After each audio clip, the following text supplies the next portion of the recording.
Happy Death Day 2U is the sequel to 2017's Happy Death Day, a film that follows a college girl who gets caught up in a time loop on her birthday, reliving the day over and over again, continuously murdered at the end of each loop as she attempts to catch her own killer. It's the Groundhog Day formula, but with a slasher movie bent where the hook is that it's mostly the same person being killed over and over again in different creative ways. I was stuck reliving the same day over and over again until someone wearing a baby mask murdered me on the night of my birthday.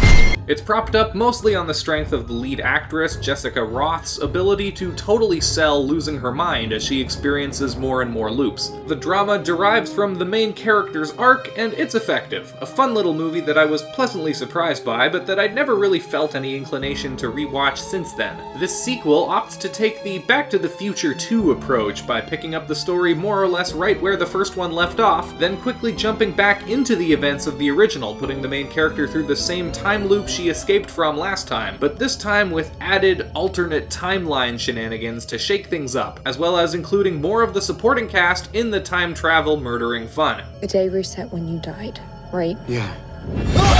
I might be able to help with that.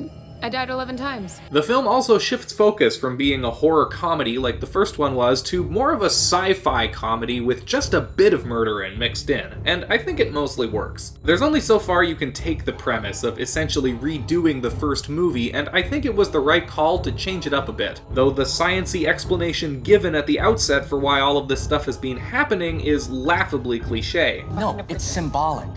Okay. It worked a lot better when it was left unexplained in the first movie, but the plot of this movie doesn't really work without it, so I guess it's fine. I just wish they could have come up with something a little less rote. I did really appreciate this movie's attention to detail though, and I was impressed by the lengths it goes to tie itself directly into the plot of the first one. For example, one of the recurring parts of the loop in the first film is a brief power outage across the school campus, and this film integrates the origin of that outage into its own plot. It never needed an explanation, but the fact that it now has one makes everything feel just a bit more complex and interconnected in the fun, timey-wimey sort of way that time travel stories often get. I've only seen the original movie once, almost a year and a half ago when it first came out, so I was a bit hazy going into this one on the finer details of the time loop. As I said at the beginning of the video, I'd never really felt an inclination to rewatch Happy Death Day, but this movie actually makes me want to go back and rewatch the two of them back to back at some point down the line to see how well they work when viewed as a whole, and how many other little Easter eggs I can catch. Once again, I quite liked the main character's arc. The first film saw her go through the same sort of learn not to be such a jerk to everyone story from Groundhog Day, while this film takes the character fresh off of having already learned that lesson and drops her into a big moral dilemma, something she didn't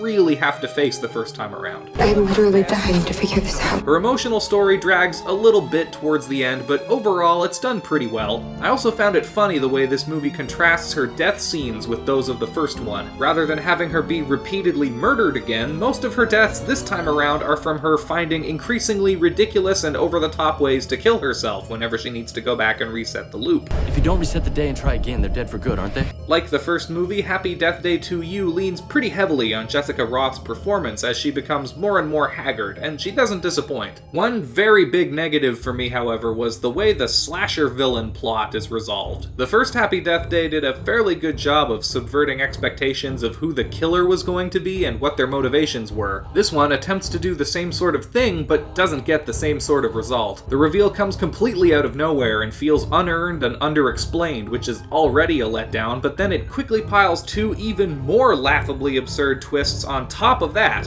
What a twist!